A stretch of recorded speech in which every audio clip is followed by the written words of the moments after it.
what's happened now is, you had factory farming came into existence in the mid 50s, 1950s.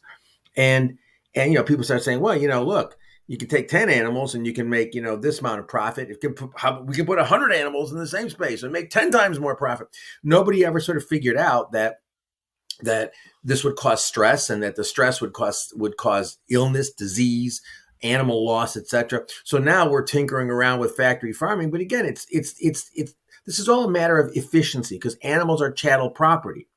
Animal welfare can't work. It's not a question of whether it can't work in the same way slave law couldn't work. You had lots of laws that supposedly protected human slaves. They didn't work. Why? Because you have slavery. Slave owner, slave.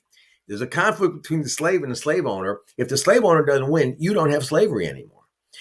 So the institutional status requires that the interests of the slave owner be protected. Similarly, you have animal owner.